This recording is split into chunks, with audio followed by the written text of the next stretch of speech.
Būti įskiepytiems į Kristų reiškia tai tikrai pastatyti savo gyvenimą ant to, ką jis sako. Nes Kristus nėra idėja, jis nėra tik filosofija ar gražių vertybių rinkinys. Krikščionybė nėra vien geri principai ir tradicija. Kristus, Jėzus Kristus yra gyvas asmuo. Tikėti reiškia ne tik tikėti kažkuo, bet gyventi su juo, turėti su juo tikrą santykį. Galima žinoti Evangeliją, galima laikyti save tikinčiu, bet niekada negyventi su Kristumi. O Jėzus nekviečia tikėti teoriją, jis kviečia pasilikti jame, gyventi jame.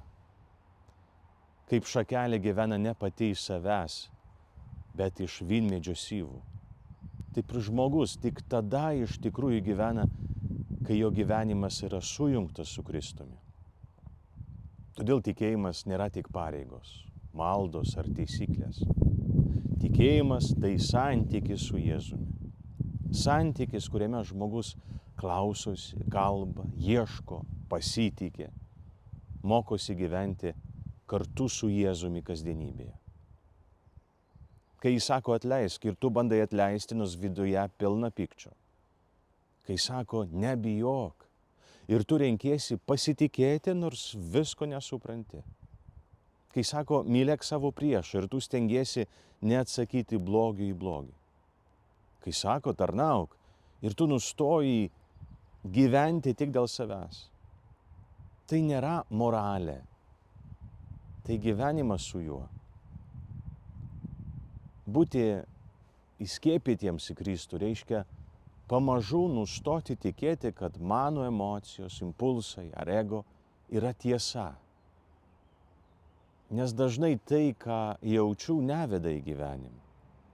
Puikybė liepia užsidaryti, žaizdos liepia keršyti, baimė liepia bėgti, egoizmas liepia galvoti tik apie save. Ir jei žmogus visada seka tik savimi, jis lieka toks pats. Kristus atveria kitą kelią. Iš pradžių sunku, net nelogiška, bet kai žmogus pradeda gyventi jo žodžiu, atranda, kad tame žodyje iš tikrųjų yra gyvybė, ne teorija, tikras gyvenimas.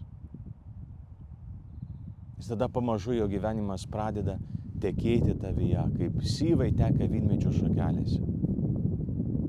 Atsiranda daugiau ramybės, laisvės, meilės, stiprybės. Ne todėl, kad tampi tobulas, bet todėl, kad nebegyveni vienas, o Kristus gyvena tavyje. Gero apmąstymo, paskaityk šios dienos Evangeliją. Tegu Dievas tau kalba. Geros dienos.